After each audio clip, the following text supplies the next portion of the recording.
கடந்த காலங்களில் காங்கிரஸில் இருந்த முக்கிய நடிகைகள் பிறகு பின்னாட்களில் பாஜகவில் இணைந்தாங்க. இப்போ பாஜகவிலிருந்து விலகி வரக்கூடிய நடிகைகள் காங்கிரஸ்க்கு வராமல் அதிமுகவுக்கு போகிறாங்க. காங்கிரஸ் தன்னுடைய வசீகரத்தை இழந்து விட்டதா?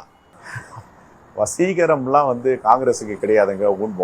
உண்மை என்னன்னா, இந்த நாட்டு மக்களுக்காக, இந்த தேச மக்களுக்காக அர்ப்பணித்து கொண்ட இயக்கம் தான் காங்கிரஸ் பேர் இயக்கம். இதுல என்ன வசீகரம் தேவை இருக்கு? திமுக கூட்டணியில் திருமாவளவன் உங்களுடைய உறவு எப்படி இருக்க போகுது? ரொம்ப நல்லா இருக்குமே, அதுல என்ன மாற்றுக்கிறது இருக்கு? கடந்த கால நட்பை புதுப்பிக்க மீண்டும் வாய்ப்பு இருக்கா? கடந்த காலங்களில் கருத்து முரண் இருந்துச்சு, இப்போ மீண்டும் ஒருங்கிணைந்து செயல்பட போக வாய்ப்பு கிடைச்சிருக்கு. எதை நோக்கி உங்களுடைய பயணம் இருக்கும்? எங்க இருவருக்கும் எந்த கருத்து வேறுபாடும் கிடையாது. எனக்கு அரசியலில் அந்த சூழலில் என்னால் பணியாற்ற முடியல. நாங்கள் நட்போட அண்ணன் தம்பியாக அரசியலில் தான் பிரிந்தோம், குடும்பமாக பிரியல. நாங்கள் அவருடைய வீட்டு நிகழ்ச்சிக்கு என்னை அழைக்கிறார், நான் போகிறேன். என்னுடைய வீட்டு நிகழ்ச்சிக்கு நாங்கள் அழைக்கிறோம், அவர் வருகிறார். எங்கு பார்த்தாலும் பேசிக் கொள்ளுகிறோம், பொது நிகழ்ச்சியில் கலந்து கொள்ளுகிறோம், உறவுகள் நிகழ்ச்சியில் கலந்து கொள்ளுகிறோம். எங்களுக்குள்ளேயே ஒரு பிணக்கும் ஒரு பிரிவும் கிடையாது. அரசியல் ரீதியாக ஒரு இயக்கத்தில் இருந்து வேறொரு இயக்கத்தில் பணியாற்றுகிறோம். ஆனால் அவருடைய நோக்கமும் என்னுடைய நோக்கமும் ஒன்றுதான். ஏழை எளிய மக்களுக்காக, ஒடுக்கப்பட்ட மக்களுக்காக, விளிம்பு நிலை மக்களுக்காக போராட வேண்டியது, அவருடைய உரிமையை மீட்டெடுப்பது தான் ரெண்டு பேருடைய நோக்கம். தமிழ்நாட்டில் பாஜக ஒரு வைப்ரண்ட் பாலிடிக்ஸ் பண்ணுறாங்க, அதுக்கு ஈக்குவலாக காங்கிரஸால் ஈடு கொடுக்க முடியலை அப்படின்ற ஒரு விமர்சனத்தை அரசியல் விமர்சகர்கள் வைக்கிறாங்க. இதை நீங்கள் எப்படி பார்க்குறீங்க? என்ன வைப்ரண்ட் பாலிடிக்ஸ் பண்ணுறாங்க? ஒரு பாலிடிக்ஸும் பண்ணலாங்க. என்ன பண்ணுறாங்க?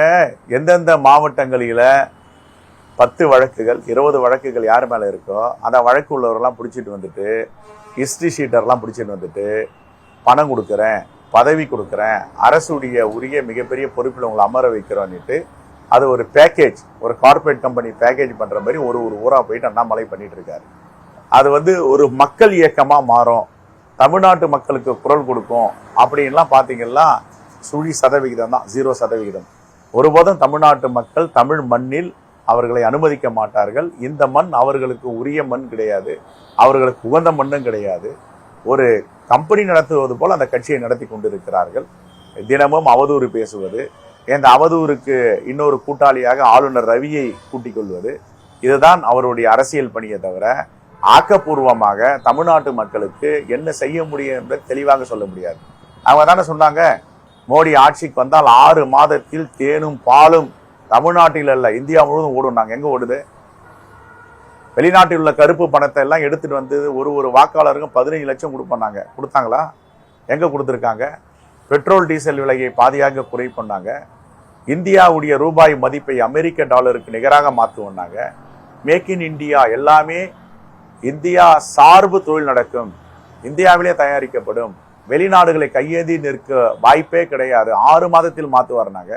10 வருடம் ஆயிருக்கு, செஞ்சாருங்களா? ஆகவே இது எல்லாம் உண்மைக்கு புறம்பான செய்திகள், உண்மைக்கு புறம்பா பேசுவது, கேட்டா ஜும்லா என்று சொல்லுவது. கேஸ் விலையை வந்தால் நாங்கள் பாதியாக குறைப்போம்னாரு. நாங்கள் ஆட்சியில் இருக்கும்போது 450 ரூபா ஒரு சிலிண்டர் விலை, இப்போ 1000 ரூபாய் கடந்து இருக்குது. எவ்வளோ பேருக்கு மானியம் கொடுத்துருக்காங்க? வேளாண்மை குடிமக்களுக்கு என்னென்ன செஞ்சுருக்காங்க? மக்களுடைய வரி பணத்தெல்லாம் எடுத்து ஒரு நபர் அதானி என்ற தொழிலதிபர் கொடுத்திருக்கிறார். உதயநிதியின் சனாதனம் குறித்த கருத்து வட இந்தியாவில் காங்கிரஸுக்கு நெருக்கடியை ஏற்படுத்துதா? இல்லை, அது ஒவ்வொருத்தருக்கு கருத்துரிமை, எழுத்துரிமை, பேச்சுரிமை எல்லாம் உண்டு. அவருடைய பேச்சுரிமையில் அவர் பேசியிருக்காரு. 400 தொகுதிகளில் பாஜக கூட்டணி வெற்றி பெறும் அப்படின்னு பிரதமர் நரேந்திர மோடி சூளுரை பண்றாரு. ஒரு நாட்டின் பிரதமர், ஒரு கட்சியின் தலைவர், ஒரு இயக்கத்தை முன்னெடுத்து செல்பவர், ஒரு எதிர்கட்சியை போல் பாராளுமன்றத்தில் பேசுவது, ஒரு அச்சம் பயம் வந்தவர் போல் நாங்கள் 400 தொகுதியை பிடிப்போம், 350 தொகுதியை பிடிப்போம் என்று பேசுவதும் இதுதான் முதல் முறையாக பார்க்கிறோம். அகங்காரம், ஆணவம், இது எல்லாம் நிறைந்தவர் தான் இந்த கட்சியை சார்ந்த தலைவர்கள். ஆகவே மக்கள் தீர்ப்பளிக்க போகிறார்கள். இன்னும் சொல்ல போனால் இந்த தேசத்தை பாதுகாக்க வேண்டும், இந்திய அரசியலமைப்பு சட்டத்தை பாதுகாக்க வேண்டும் என்ற நம்பிக்கை உள்ள ஜனநாயக தலைவர்கள் எல்லாம் ஒன்று சேர்ந்து மோடியை தோற்கடிப்பார்கள். மோடி 400 தொகுதிகளை எப்படி பெற முடியும் என்று சொல்லுகிறார்கள், எங்களுக்கு ஒன்றும் புரியவில்லை. அவர் எலக்ட்ரானிக் ஓட்டிங் மிஷின் இவிஎம் மீது நம்பிக்கை வைத்திருக்கிறாரா, அல்லது கலவரம் செய்து வெற்றியை தேடுவாரா? எதை மீது நம்பிக்கை வைத்து சொல்லுகிறார் என்பதும் புரியவில்லை. இவர் எதை நோக்கி இரவோடு இரவாக டிமானிசேஷன், பண மதிப்பிழப்பு என்று சொல்லுவார். நூற்றுக்கணக்கான மக்கள் அதில் மடிவார்கள். சிறு குறு தொழில்கள் எல்லாம் இந்த தேசத்திலே மிகப்பெரிய பின்னடைவுக்கு போயிருக்கிறது. ஆக எதை வேண்டுமானாலும் செய்யலாம், இந்த தேசத்தின் மக்கள் கண்டுகொள்ள மாட்டார்கள், 400 தொகுதியில வெற்றி பெறுவேன் என்று கொக்கரிக்கிறார் என்றால் இந்த தேர்தல் முடிவுகள் தான் அவருக்கு மிகப்பெரிய பாடத்தை அளிக்கப் போகிறது. இந்தியா கூட்டணியுடைய பலவீனம் தான் அந்த நம்பிக்கையை பாஜகவுக்கு கொடுத்திருக்கா? ஒரு பலவீனமும் இல்லைங்க, ரொம்ப பலமா இருக்கு. அவரவர்கள் அந்தந்த மாநிலத்தில் வெற்றி பெற்றால் எல்லோரும் இந்த தேசத்தின் மீது நம்பிக்கை உள்ள தலைவர்கள்லாம் ஒன்றிணைந்து ஆட்சி அமைக்க போகிறார்கள். பாஜக மீது நம்பிக்கையில் என்று மக்கள் முடிவெடுத்த பிறகு கண்டிப்பாக பாஜகவிற்கு மக்கள் வாக்களிப்பதற்கு வாய்ப்பே கிடையாது. அதுவும் வடமாநிலங்களில் ஒரு மிகப்பெரிய கனவில் இருக்கிறார். வடமாநிலங்களைத்தான் இந்த அக்னி பாத் என்று கொண்டு வரும் பொழுது ஏராளமான இளைஞர்கள் யாரெல்லாம் ஜெய் ஸ்ரீராம் என்று சொன்னார்களோ அவர்களெல்லாம் வந்தே மாதரம் என்று சொன்னார்கள், ஜெய் பாரதம் என்று சொன்னார்கள். ஆக இப்படி ஒரு மிகப்பெரிய மாற்றம் அங்கே ஏற்பட்டிருக்கிறது.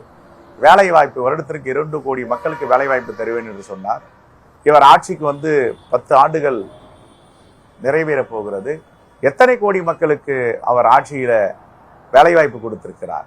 கடைசியா சொன்னது எல்லாம் போயிட்டு பஜ்ஜி சுட்டுங்க, போண்டா வில்லுங்க அப்படின்னு தான் சொன்னார். ஆகையால இதையெல்லாம் மக்கள் பார்த்து கொண்டிருக்கிறார். இனிபோதும் பாஜகவை அனுமதிக்க மாட்டார்கள் என்று உறுதியாக நான் நம்புகிறேன். தமிழ்நாடு காங்கிரஸ் கமிட்டி தலைவராக பொறுப்பேற்ற முதல் நாளே நியூஸ் 18 தமிழ்நாடு தொலைக்காட்சிக்கு உங்களோட அரசியல் பார்வையை எங்களோட விரிவாக பகிர்ந்துக்கிட்டீங்க. உங்களுடைய கருத்து பெயருக்கு மிக்க நன்றி திரு செல்வ பெருந்தகை. வணக்கம். நன்றி. தேங்க்யூ.